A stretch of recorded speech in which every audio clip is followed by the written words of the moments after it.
Hi friends, అందరూ నమస్కారం. దేశవ్యాప్తంగా తెలుగు రాష్ట్రాలు అయితే బంద్ అయితే నిర్వహించబోతున్నారు. అయితే ఈ బంద్కు పిలుపుకి గల కారణాలు ఏమిటి, దీంతో ఎఫెక్ట్ అయ్యే ప్రాంతాలు ఏంటి, ఏమేమి సంస్థలు ఏమైనా మూసే ఛాన్స్ ఉన్నాయా, విద్యా సంస్థలు కానీ, బ్యాంకులు కానీ, అలాగే సినిమా థియేటర్స్ కానీ, మాల్స్ కానీ ఏమైనా క్లోజ్ చేసే అవకాశాలు ఉన్నాయనేది ఈ వీడియోలో కాస్త తెలుసుకుందాం.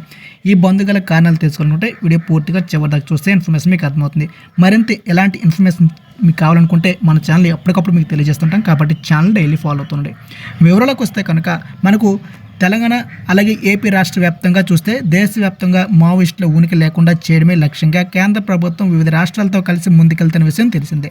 ఇందులో భాగంగా ఇటీవల కొద్ది రోజులుగా ఆపరేషన్ కగార్ పేరుతో అడవులను జల్లెడ పడుతూ మావోయిస్టులను హతమారుస్తున్న విషయం తెలిసిందే. వందల సంఖ్యలో మావోయిస్టులు ఈ విధంగా మరణించడం జరిగింది. వీరిలో గత కొన్ని రోజులుగా దశాబ్దాలుగా పార్టీలో ఉన్న కీలక నేతలు కూడా ఉన్నారు.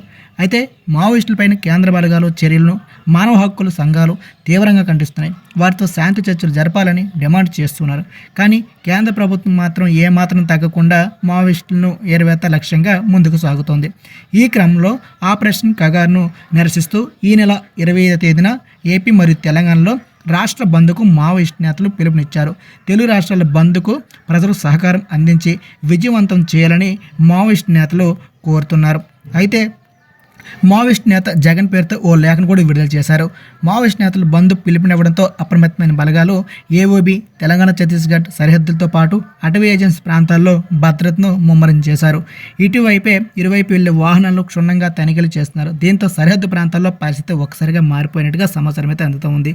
అయితే ఈ బంద్తో మనకు రాష్ట్రంలో ఉన్నటువంటి తెలుగు రాష్ట్రాల్లో కాలేజెస్ కానీ, విద్యా సంస్థలు కానీ, అలాగే బంకులు కానీ, అలాగే ఇంకేవైతే బ్యాంకులు కానీ ఉంటాయో వీటికి ఎఫెక్ట్ ఉంటుందా లేదా అనేది ఆ రోజు ముందు రోజు తెలియాల్సిందే.